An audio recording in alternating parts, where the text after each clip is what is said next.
What's up, everybody? Welcome to episode 394 of Opinions May Vary. I am your host, JR. I have my co-host with me, Alex. Hello. How are you? I'm good. I missed you. It's been too long. 2 weeks. Right? It's almost as if we're on a bi-weekly thing. We are going to have a lot of fun today. Today we are joined by Lisa Kopitsky, the creative director of Vixens En Garde. Lisa, thank you so much for coming on. Of course. I'm so happy to be here. Hello, listeners. I am very excited for this week's episode. This is something that it's yet another thing that Alex comes to me with, and he was like, "Hey, I'm thinking about this," and I say, I gave Jared 3 options. "Yeah, oh yeah, you did," and I was like, "Hey, yeah, so that one sounds cool." He ignored the other 2. I didn't ignore it. I just clearly preferred the best option. I just preferred this one. It sounded the coolest. You gave me kind of a 2-sentence rundown, and I was like, yes, email them. So we reached out, and here we are. But I'm gonna do the whole defer to Alex thing, because this is you kind of found this.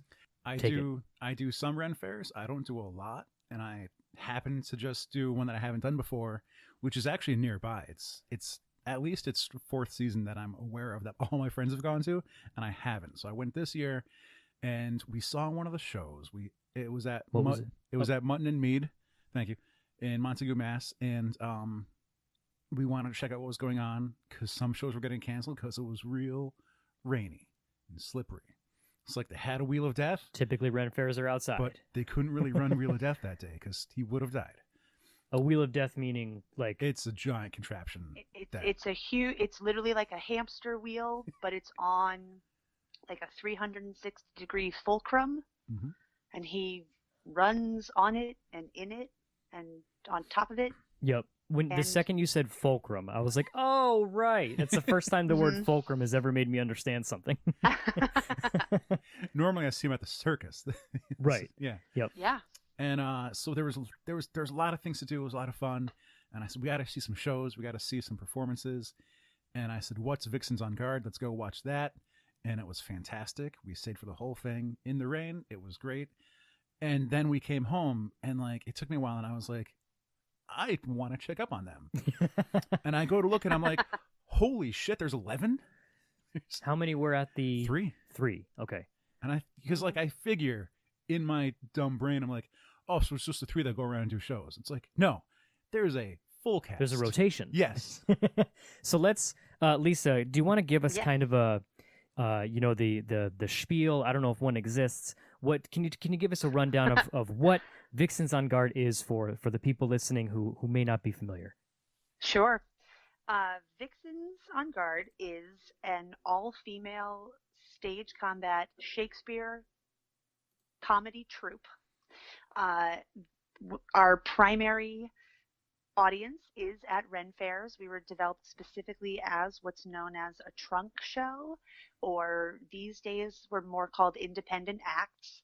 So groups that travel around sometimes the country to various different Renaissance fairs, independent of the cast and company of any particular fair. And what we do is, we think, really filling a gap. There are plenty of comedy shows on the road. There are plenty of combat shows on the road, and there's lots of Shakespeare. Not a ton of people are doing all 3 of those together, and those who are almost universally men. And so we put the company together. This is our 10th season of existence to specifically fill that void, and we've been doing it ever since. Have you been associated with the group since its inception? I have. I only took over the creative director role this past year, but I am a founding member of the company. We started from a stage combat school in New York City, where we are all based.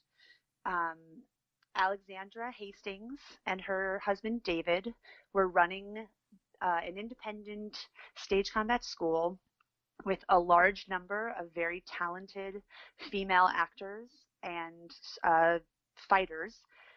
And we're looking around and realizing there's not a ton of opportunities for women to fight. And when the New York Renaissance Fair where they had a previous connection, reached out and said, we want the two of you to create a show.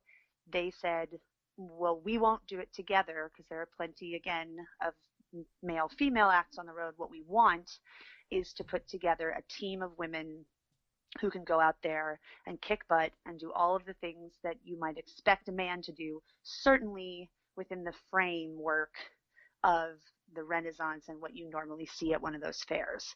And so they tagged us all. The original team is all students from the En Garde Academy back in the day. And they said, we have this crazy idea. And we all sat in a diner one night.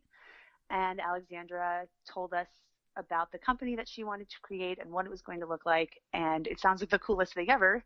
So we were all like, heck yeah, let's do this. And started that path, started that journey. From, let's say, the first year to now, how much has the show changed? Actually, not a ton. Alexandra, who was the founder of the company, wrote and directed those first shows. Well, okay, so from the very first year, it has changed significantly in that the first show that we put out was about a 45-minute long show featuring Romeo and Juliet, Hamlet, and Macbeth.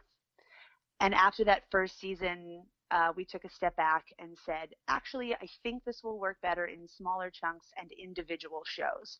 So now we mostly focus on one particular Shakespeare play at a time. The shows are virtually all under 30 minutes. And other than that, it's very much the same. It's always 3-person teams. We do have one version of a show that can work with a 2-person team. But for the most part, it's those 3 women playing all the male roles in Shakespeare, bringing a man up on stage to play some sort of female role, and doing all of the fights. And sort of narrating our way through the rest of the show with a lot of contemporary references and humor. I'm wondering at what point, like, things get scripted a certain way, or what kind of happens organically, because there's a lot of points where all of you call out the same thing, or like the way you play off of each other. And having never directed a show or a play myself, I'm like, just to me it'd be just mind-racking to figure out, like, okay, and then you all say this and it'll be great, versus like versus if all of you came up with it organically, being like, no, this would be great, watch this. The show is extremely tightly scripted. Generally starts from a very scripted page. And from there, then during the rehearsal process, even with older shows, we might find a moment that says, let's update that reference, or we can make this different joke instead. Let's say this all together. Let's not say that all together. And we absolutely work collaboratively. But very much from the beginning, there's a pretty dense script that happens, and an enormous amount of minute, very careful direction. We pay attention to which direction everyone's head is going, or when we strike a pose on stage, making sure that we have different levels. No one's doing the same type of pose. We have all these very tight cues, which again is something sort of different for most Ren Fair circuit shows, which are a lot more conversational, definitely scripted, but enjoy more the like casual off the cuff flow. They want their audiences to feel like this is happening organically, and a Vixens show is incredibly tightly wound, but I think in a good way. It's enough where it's almost like watching a Penn and Teller. Because here's the thing: they got their start at the Renaissance Fair. I didn't know that. Doing their magic stuff. They got their start at the Maryland Renaissance Fair. When Penn is just spieling, just doing his routine, he says stuff so fast that I can't keep up with it. and I want to watch it again because I was like, damn, that was a good joke, and I want to steal that for like a party sometime. And like, but by the time the show's over, I'm gonna forget it. I'm gonna know I had a good time, but I'm gonna need to see it again. So having watched the live show, and then I've watched at least 3 or 4 of what's on YouTube, and being like, oh right, that's what was happening, because I didn't quite catch maybe like one of a girl's lines. Talking about Vixens, not Yeah. Penn and Teller Yes, right yeah, now. yeah. Yep. No, because like with the 3 of them up on stage, like all saying stuff, and like maybe I'm paying attention in the wrong spot at one moment, and I go, wait, what was that? That was funny. And so it gets like a rewatch value. Oh, well, that's awesome. Yeah. We were told by a person from, I'm trying to decide whether or not to totally call out this particular fair. I'll do it. I don't know who the person, I won't call out a name, but we were told by a person who works for the Louisiana Renaissance Fair, who came and saw our show in New Jersey, and was like, we would love to hire y'all, bring y'all down here, but you ladies are going to have to talk slower than that, because ain't nobody going to be able to understand you. That's one of my favorite parts, to be honest. The speed. Like me having to try and keep up with it. Right. Yeah. It is a thing we think about a lot when we're putting together the shows, especially for my character, who is a very cerebral person. Every single one of us plays an archetype of some sort of like heroic figure, or mostly just an archetype of a person. And I play the scholarly character, and so a lot of times my jokes are only for like 3 people in the audience. But those 3 people like really appreciate it. Yeah, exactly. I'm like, I will take the joke being for that one dude, because that one dude is extra happy now. At the performance I saw, you did Macbeth, or I should say the Scottish play. The Scottish play. Which was hilarious, because I had just explained to my girlfriend like a week or 2 earlier what the deal with Macbeth was. Because like I've done some work at local theme park, and I do a lot of makeup, so I hang around a lot of theater kids, and I've heard a lot of stories, and it's been explained to me a few different ways. One friend, if someone said the name at the theater, they had to run around the entire theater backwards, like the outside of it, to try and to undo the curse. Wait, so to someone like me who has no idea what you're talking about, I know what Macbeth is. I read it in high school. Didn't get it because I'm not good at that stuff. But what are you talking about? Will you have a better handle on this, Lisa? With the curse and so supposedly the show Macbeth is itself cursed. There are a variety of different theories around how and or why. The prevailing one being that the 3 witches' spells are like real quote unquote spells from witchcraft back in the day, and so you are inviting dark powers into your production, and therefore it is forbidden to say the name of the play. You can talk about the character, but most people even take the idea further and refer to him as Mac, Mackers. We talk about Lady Mac, Lady M. Lady M is usually how she's called. And we took that joke in our show and we run with it to the point where when we're doing the entire play in 5 minutes at the end of the framework that we've put together, we're not only not allowed to say the name of the play or the character, but you have to use a new substitute each time. So there's all sorts of McNugget, Macintosh, and so on and so forth that we use. I worked on a production of this a couple of years ago, where at the first rehearsal, the dramaturg stood up in the middle of the room and gave everyone a very intense lecture on why the theory of this play being cursed is bullshit. And like sort of laid down the law and was like, in this house we will say Macbeth. And it took a while for people to adjust, and you could see like a little bit of fear on people's faces. I think at this point it's mostly just like a cultural thing. Theater people just don't say it, and so to say it feels very taboo. Have you ever experienced any sort of phenomena while performing Macbeth? I don't know. Actually, things tend to go more wrong on the other plays. I don't know why. But I personally have not had the experience. Oh, no, wait. Is that the show where I rolled someone off stage? Oh, no. I think it was. I did. Now, I'm going to blame this on myself and not a curse, but, take it as you will. I did roll a patron off the stage during a production of Macbeth. It happens, I'm sorry, that guy. We learn and move on, That guy probably, he knew what he was signing up for. Maybe.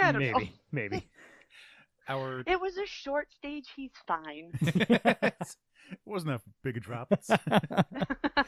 Our frequent guest Will, he explained it to me as like kind of a more practical idea of how there's many like theater groups that if their theater is about to like run out of money or run out of funding, then like their last chance, their last ditch performance to try and like get an audience back and make their money back and like keep the theater going would be to do Macbeth. And so like either they did it and they were successful, or like Macbeth was the last play they ever did. Right. And then, like that was one of his reasonings for how it fed into the lore of it. Yeah. Right. Which, as she said, 5 minutes. They call someone in the audience when the Vixens are doing it as to time it. Okay, got it. Yeah. Right. Okay. It took me I was staring at Alex with like the thickest blank. I was like, "What do you mean time it?" To get through as much Macbeth as possible in 5 minutes. For that particular show, and this is not how every Vixen show works, but for this particular play, this particular script, the premise that we throw up at the beginning of the show is that we are going to do an entire one of Shakespeare's plays in less than 5 minutes, and the vast majority of the 20-25 minutes that stage show takes up is actually all the preparation and lead up.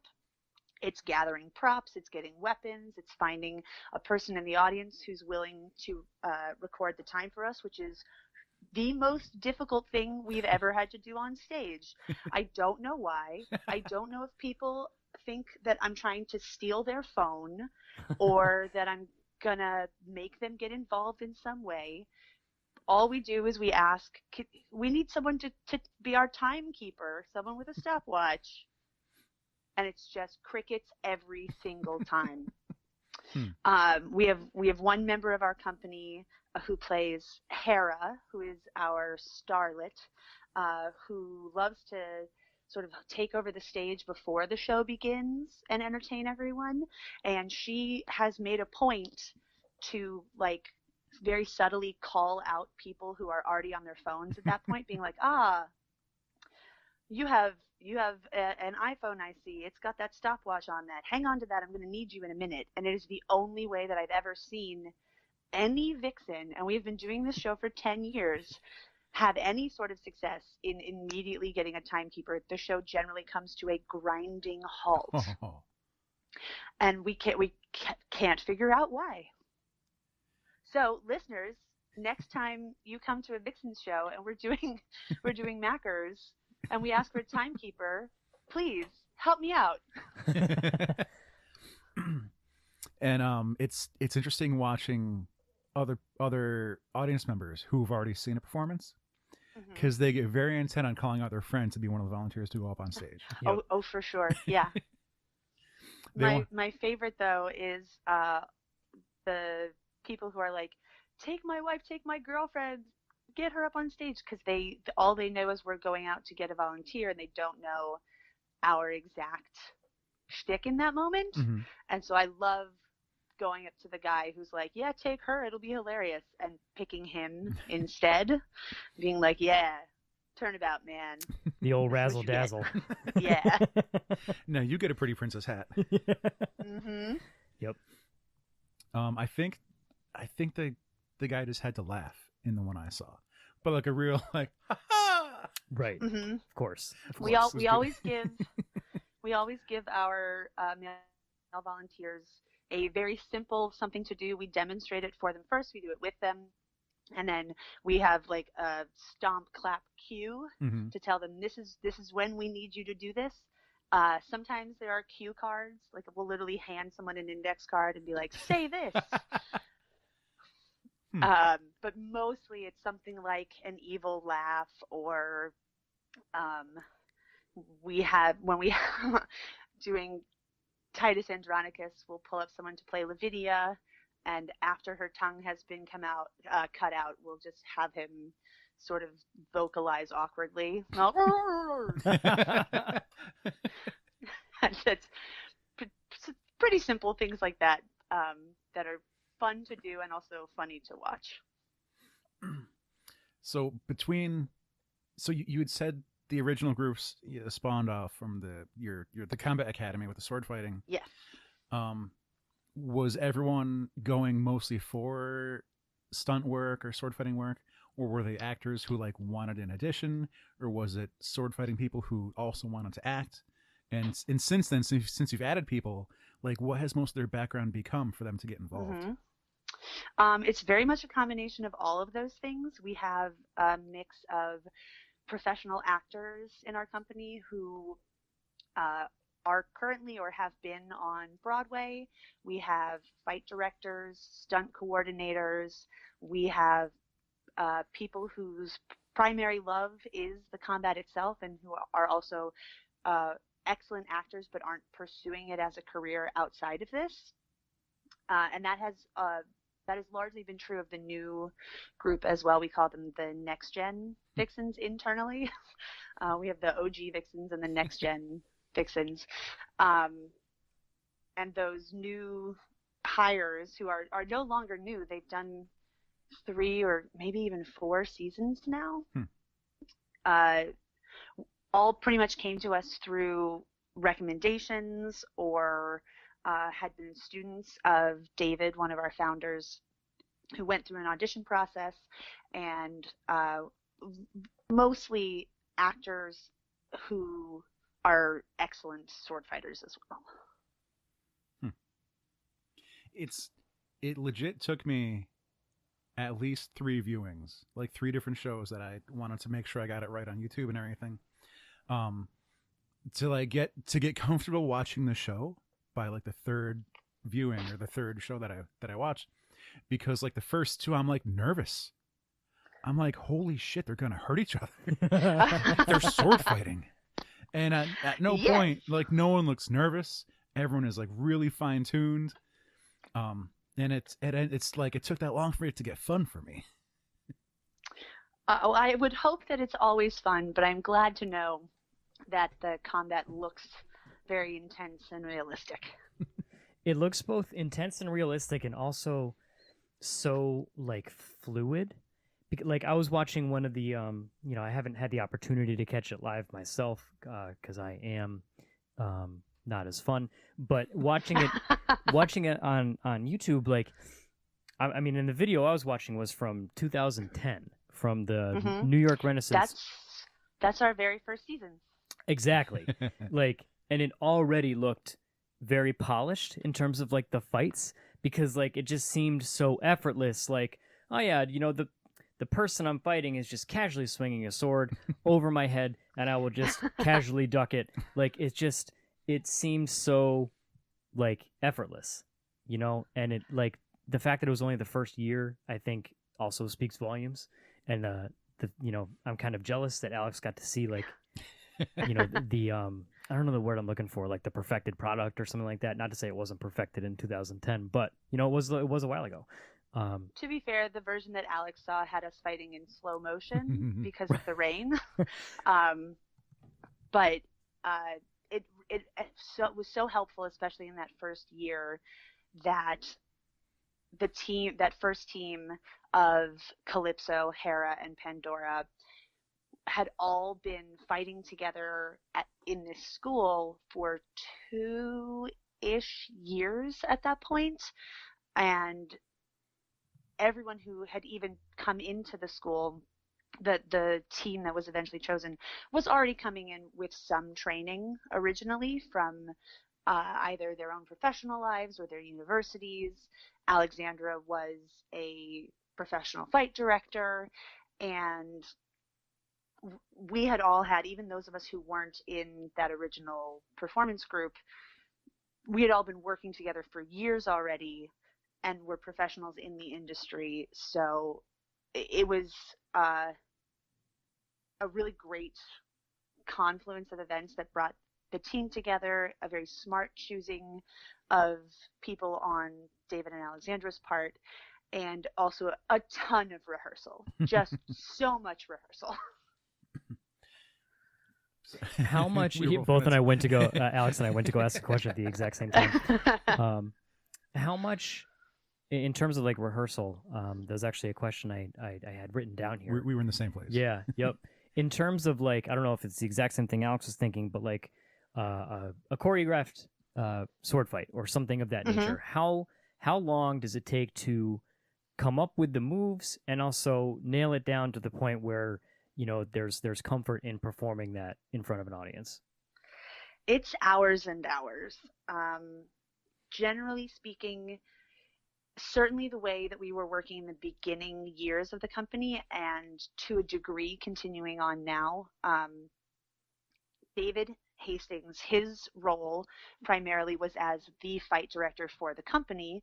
And so whatever team was working on the shows at that time, especially the first team that was going to be going out on the road with the show, would work very closely with him. And he would both stepping into either side of the fight and from viewing it from outside, work with the other actors to create that choreography. And you run through it the very first time just thinking, okay, this is the weapon that we're going to use for this particular fight. This is the style that we're going to use. Vic tends to use a very swashbuckly style of fighting, lots of flourishes, lots of what a martial would consider deeply unnecessary twirling. But it looks really flashy on stage, and it's very much in tune with the old school Basil Rathbone, Tyrone Powers, Errol Flynn style, who were very much coming out of a sport fencing world, but knew that if I twirl my sword around before I make that parry, I look like I have so much panache and what we in the sword fighting community call za. So we throw a lot of za in there, and sort of always looking for how can I do this in a martially sound way, but also look completely effortless while doing it, because that is a key component of a Vixen's fight, is that the people on stage are the most proficient, most capable, most confident sword fighters that you could ever see. So it takes a long time. We build very slowly at first, working together, and then just through time you increase flow, you increase until you essentially don't have to think about the moves anymore. And then it's just like choreographing a dance, basically. Somebody starts by telling you the moves, and or you say, actually, my body would like to do this instead. And then you build and build and build until it flows. But it takes hours. So on that note, how often do teams switch out? Like would you be booked with the same 3 people like for the whole summer, or like would it be who can make it to different events, and then do you have to work with that person to make sure they fit in with the other 2? It's very much the latter. We are a very modular group, so like Alex said earlier, there there have been a variety number of Vixens at any period of time. The largest number, which was 11, we're currently at 10. And we basically just, I'm actually about to do this for the coming season. I'll put out a call to the company and say, what is your availability? Mm-hmm. What of our sort of standard fares are you interested and available to do this year? And then I'll look. It's a balance of who's physically available, but also who knows which track in which show. So when we write the shows, we write for track A, track B, and track C. And those voices across our scripts are very consistent. Track A is always the sort of central leader type character who's constantly announcing the direction that we're going in, and this is how this is going to work. Track B is sort of the straight man, will keep everyone on track or provide an important, interesting piece of information. Track C is the goofball who a little bit of the wild card, might fly off the rails at any moment, and it's everyone else's job to rally them back in.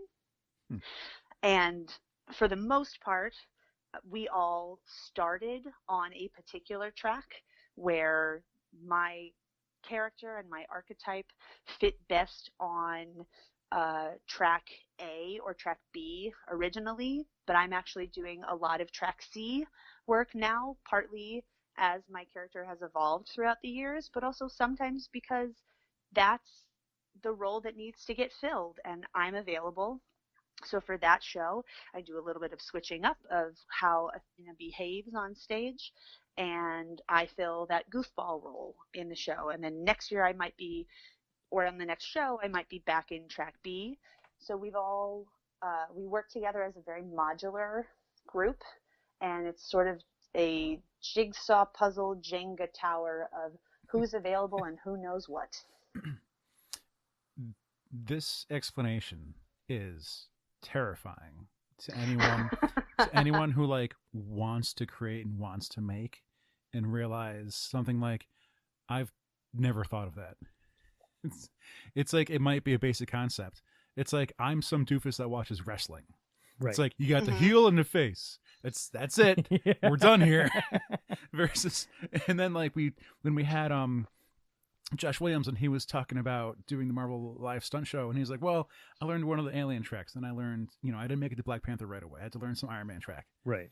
And then he's like, well, now I get to do Black Panther. And I was like, yeah, because that's your part in the soundtrack, right? That's no, Alex, it's not what it is. That's not how that works.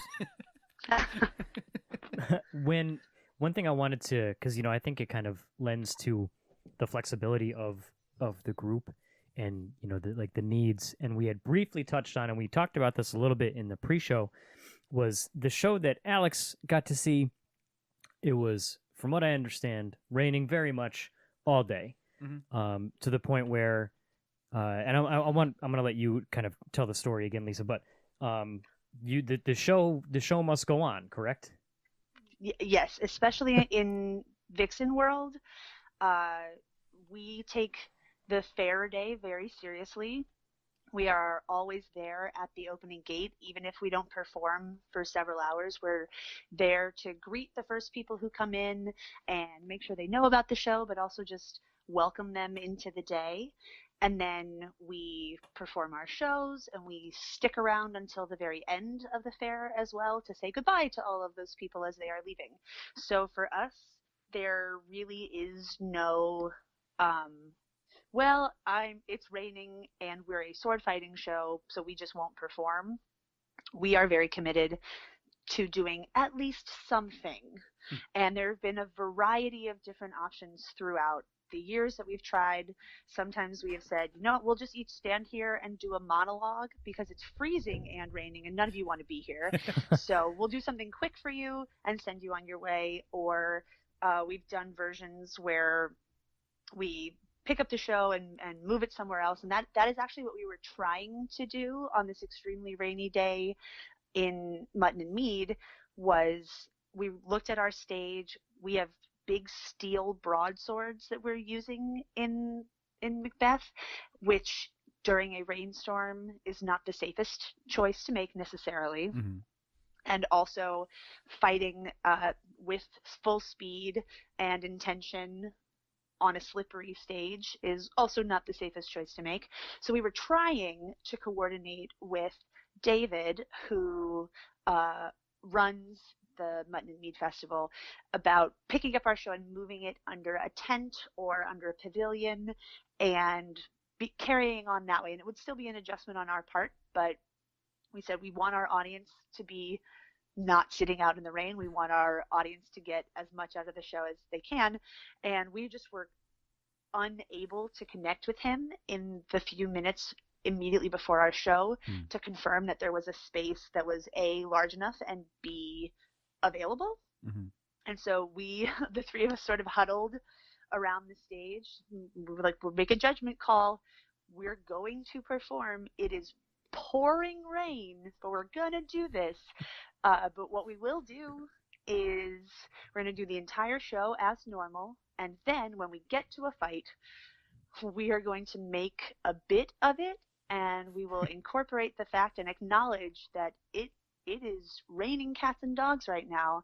And so we got to those moments, turned to the audience and said, and now in slow motion. And we'd go into the fights basically even slower than we would normally do at a fight call, so that we were still telling the story. We were still giving the people a sword fighting show, but in a way that was safe for the performers. And even then, they were having a ball. Like, either they were faking it, or it was still fun, or like they're smiling because they're on stage, and that's how you put on a show. But like, at no point was it like, well, I guess we're just doing it this way. Right. It's like, whoa. I'm like, I still had fun watching. Thank you. Honestly, those shows where something goes wrong, or a prop is missing, or the rain has started, or one of us falls on our asses, it happens.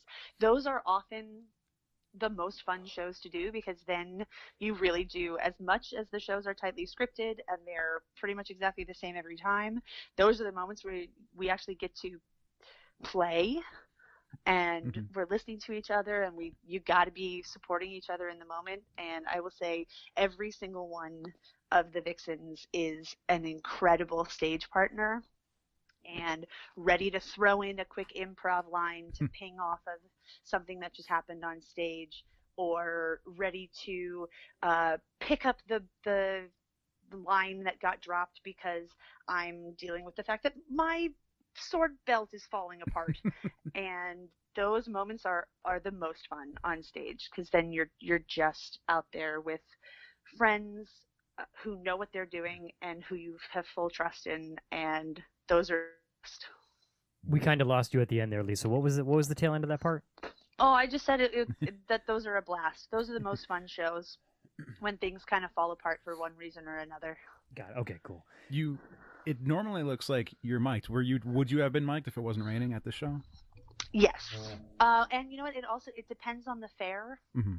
Not every fair and not every stage is set up to have speakers and mics for us.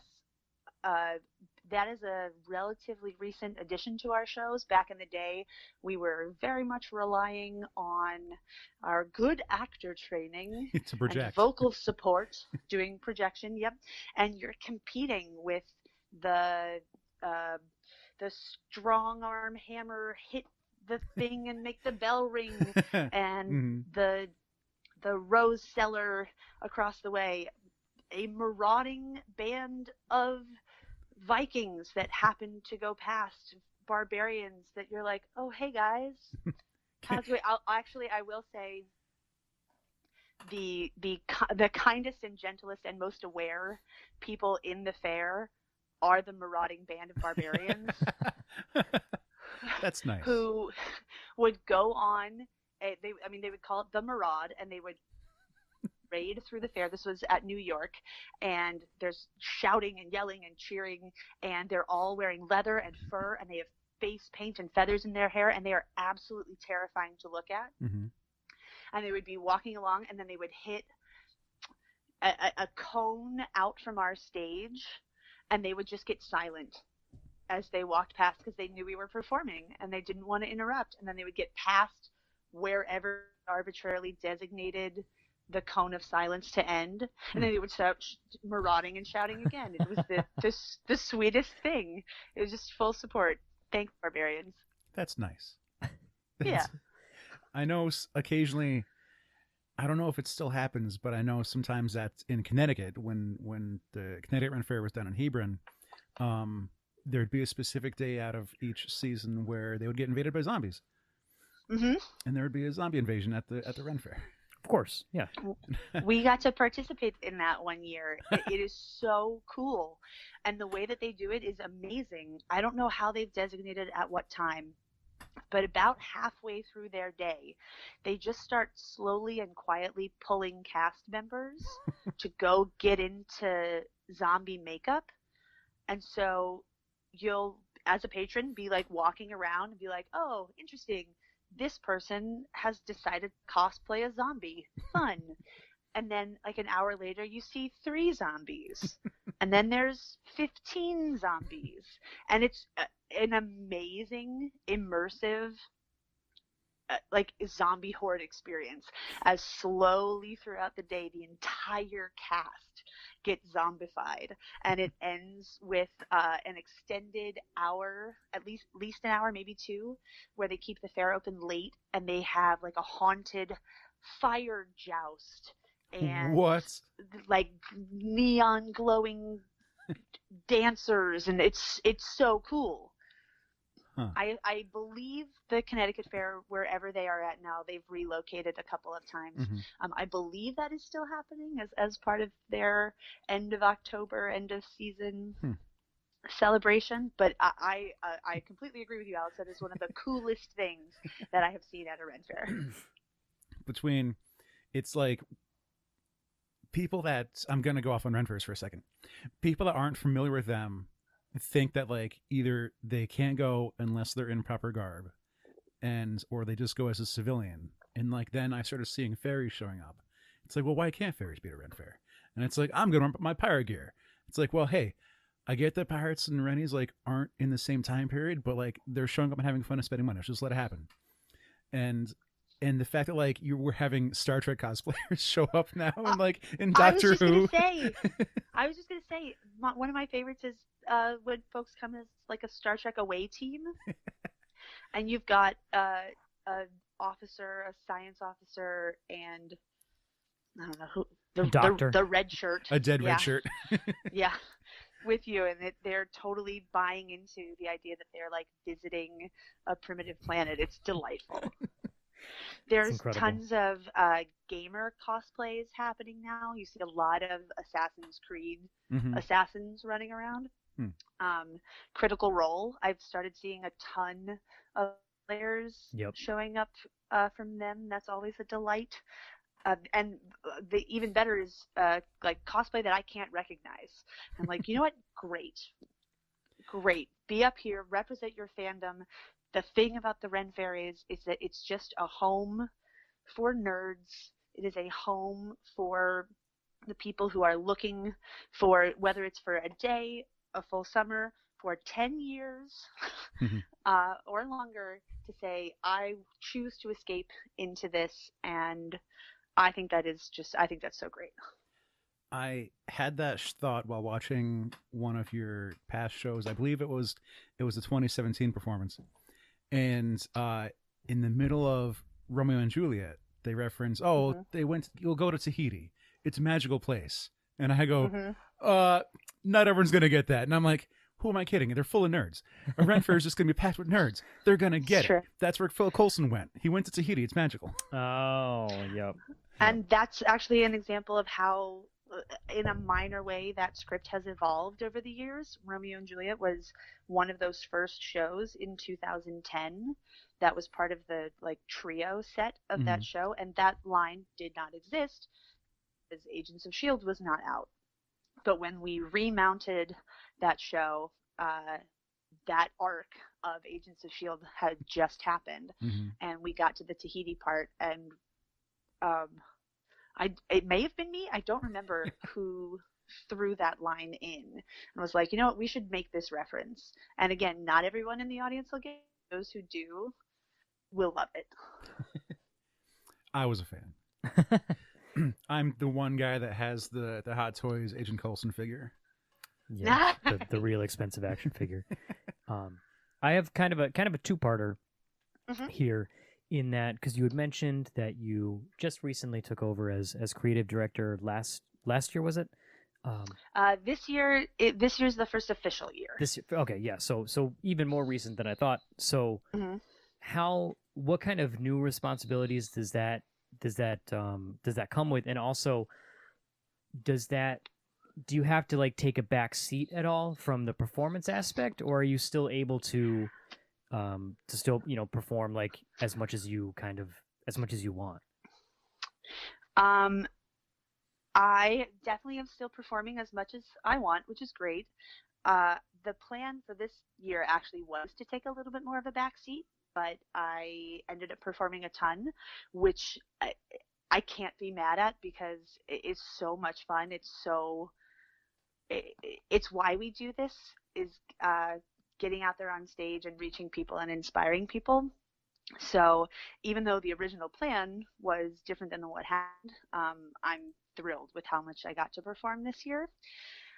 New responsibilities are I'm now doing a lot of the work that, and I guess actually, so my managing partner, Tara Watson, and I have taken over the role that Alexandra Hastings used to play in the company, and she was pretty much doing everything. She passed away a few years ago, and the company has been sort of in transition since then, and Tara has sort of taken over all of the more business side of things. She deals with contracts and communication with fairs directly, all of the management of sort of like the company management side of things, with making sure the actors are taken care of once they're out on the road. I'm doing more things like season planning of what shows we'll be doing, who will be going on which gig and playing which role. And the biggest thing for me, and I think for the company, is that I'm working on a new script. Until this, Alexandra had written every of our scripts, and in this transition period, we have been leaning on old material, old amazing material that has been super fun to play with. But traditionally, before that, we had been doing at least one new script every year.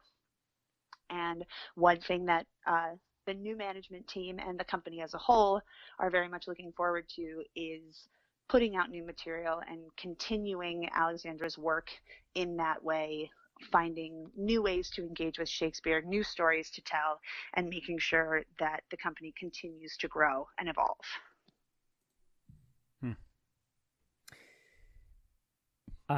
One of the things that I noticed in a few of the videos that I saw, even dating back to like the 2010 one that I was watching from the New York Run Fair, I'm not sure if they were a part of your group or if this was just something that was provided to you, but I did see that there was what appeared to be an ASL interpreter. Is that something that that's like a staple of your show? So that is, I guess, one thing that was also very different that first year. A staple of Ren fairs is that for at least one day every season, they have ASL supported day, right, where there are interpreters placed at stages throughout the day, and the scripted shows all get at least one show interpreted, which is fantastic. And it's huge for accessibility, and it's especially important to us as a company because of that first year where the who is standing there interpreting the show is one of our company members.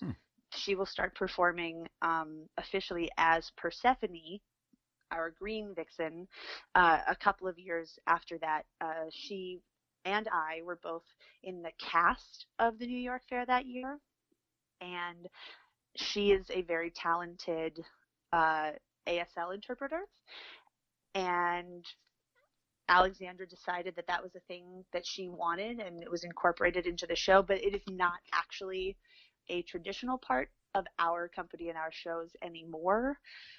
I wish it were. I think that would be amazing if we could have an interpreter at every show, but that was really something special for just that first year. Right. And how Persephone sort of started with the company. I feel like it would need to be someone who's familiar with the script to keep up with everyone. Right. Honestly, the interpreters that we've had have done an amazing job, Yeah. and I do not envy them the work. We try to help them out a little bit beforehand by telling them we're going to talk very quickly, and some of it will be Shakespeare. I'm sorry. There's no real opportunity to get them the scripts in advance, unfortunately. Right. What we can do is I guess all of the original Vixens were given name signs for our Vixen characters. So Lisa does not have a name sign, but Athena does, which is also just a very interesting like duality of my life. But so we'll always give those name signs, those of us who have been given them, to the interpreters beforehand. Sorry about that. Just got a call mid-call. Yeah, that shouldn't happen. Oh, weird. But where was I? I think I lost it. Take it away. One of the things I really appreciate between the cast that I saw and having reviewed the other members is how well the names flow, because we've been to a whole bunch of steampunk shows, and for some reason, steampunks love giving themselves names that are 8 words long. And I think that's part of the aesthetic. It's just frustrating. It's like, oh, that's Mark. No, it's Marcus DeVille, Count of Captain, and it's like, nope, I'm not gonna go with this. This isn't happening. And there's one show where like the guy who ran the event would do like a knighting ceremony, and he would be like, oh, I knight you Sir James, and they'd move along. And then guy's like, oh, I'm da da da da da da da da, and he goes, I knight you that, move along. And like, is that as important as it could have been, dude? But I like all the names, how well they flow, and just how they fit together. They sound historically correct. And I appreciate it. It's not a simplistic thing, but it works well for what you're doing. Thank you. A lot of thought went into that, largely on Alexandra's part when she was first forming the company and deciding that every character would be named after a Greek goddess, and also like backstory stuff that never gets into those shows, but that we as our characters all know that those are not these women's given names, but these are personae that have been adopted when the character became a Vixen and sort of like abandoned their old life and took on this new role. So on our website, www.vixensongarde.com, I believe all of our profiles and backstories are on there.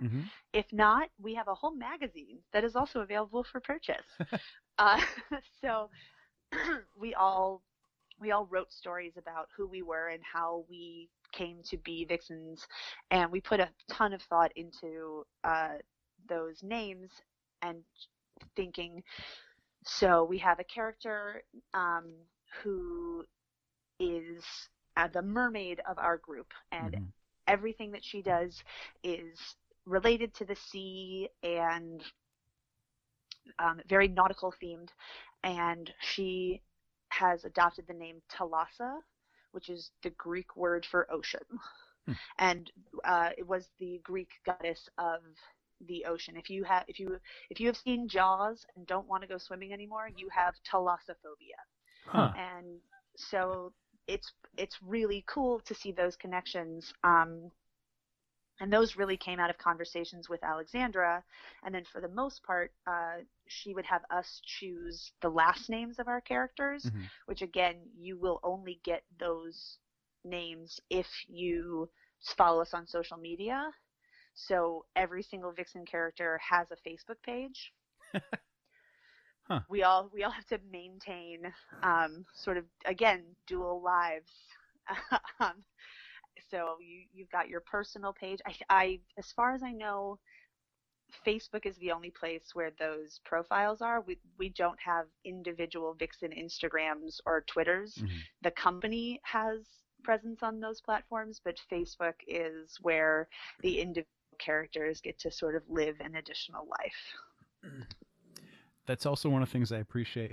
It is explained on the website how it's not, what was the term? It's not a clone show. So when the girls switch out, it's like one of them is the traveler. So she'll have specific items or phrases that happen in the show that might be different if you see it again with someone else in that part. Which I appreciate that too. Thank you. That's really rad. It lends to the modularity, but also makes that modularity extra difficult because while for the most part this show stays exactly the same no matter who slots into it, every now and again there will be a line that someone says, you know what, this reference doesn't make sense for me. My version of cheering for Scotland is blank. And we've actually started just writing into the script like insert character specific reference here. And it's just an opportunity to further personalize those shows. At the very beginning of the show, where we're introducing the concept of what Vixens is and how we became a company, each Vixen gets her own personalized introduction, including a mini sword fight. And so we all have to know each other's intros as well. And so when people are popping in and out, that is actually one of the biggest things that we have to like pause, go back into rehearsal for, and say, okay, I haven't done your intro in 3 years, or in your intro you're fighting 2 people, and last time I was on the other side of it, so now I have to learn the other side of fighting you right now and keep that all sort of active in your brain. We use Google Drive a lot and we take a lot of video. Do you have any sort of, because I feel like this would be a very powerful show for a lot of maybe whether it's a young girl or a woman who may want to kind of get into this type of thing, but maybe they feel like gender norms or stereotypes might be restricting them, or they might, not quite know how to get into it. Do you have any advice for someone looking to get into something like Vixens En Garde, whether it's stage combat, performing, something like, do you have any sort of advice for people who might be interested in what you're doing or something like that? Yes. Number 1, screw the gender norms. Yes. Just fuck them. Get rid of them. That's terrible. That's going in the highlight reel. So, first of all, just don't worry about it.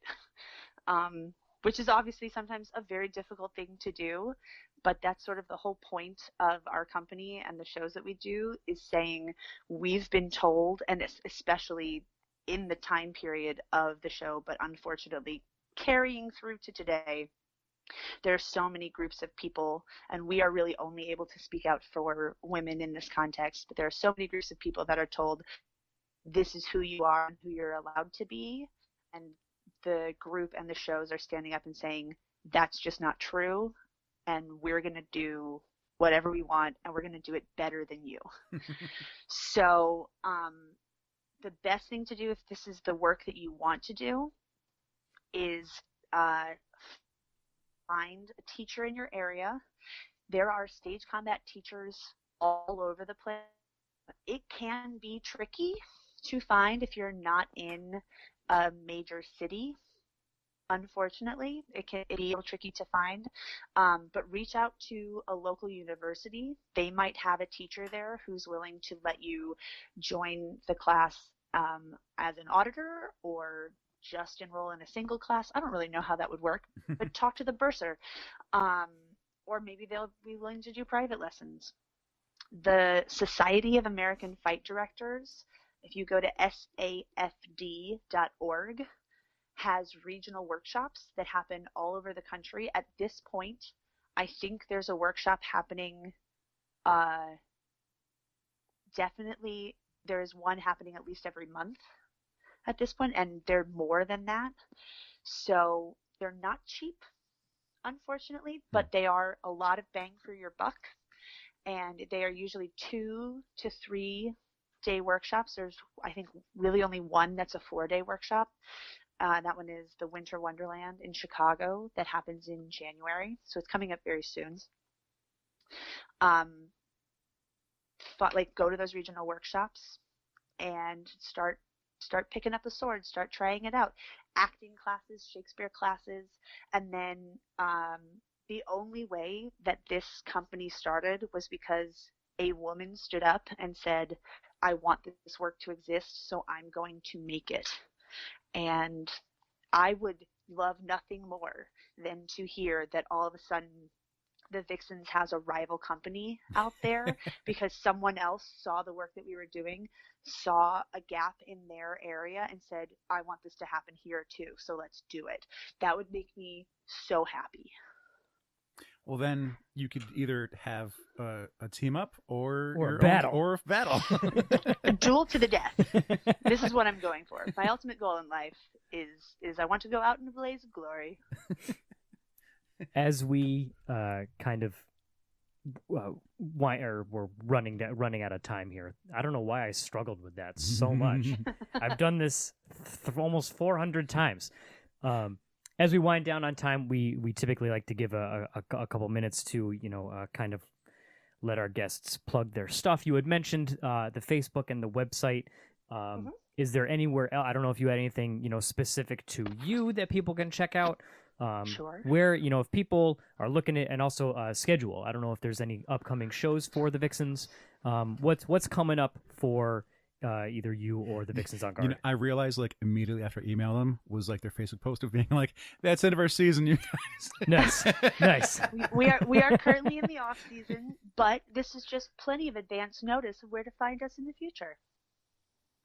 So on social media, Vixens En Garde, ENGARDE. We are on Facebook, Instagram, and Twitter. And then, as I said earlier, every individual Vixen also has a Facebook page, and the best way to find those is to go to the Vixens En Garde page. For upcoming shows and things, our season is still in the planning phase, so nothing is 100% guaranteed, but we are generally found at the Virginia Renaissance Fair in the spring, along with Capital District, which is up near Albany, Mutton and Mead in Massachusetts, the New Jersey Renaissance Fair. Those are all spring fairs. We're hoping to be at some New York fair this year. There's been talk of us going. Actually, no. We are officially going to Maine in, I believe, July. It is 2 weekends in July. I don't know where in Maine, but the Maine Renaissance Fair, we will be there. And the Maryland Fair in the fall as well. So those are places that we are generally seen, and we're working on adding some more. We just closed out the Tennessee Appalachian Renaissance Fair, which was a new fair for us, and we're hoping to go back again next year. For me personally, you can find me on Instagram at Kopitsky Combat.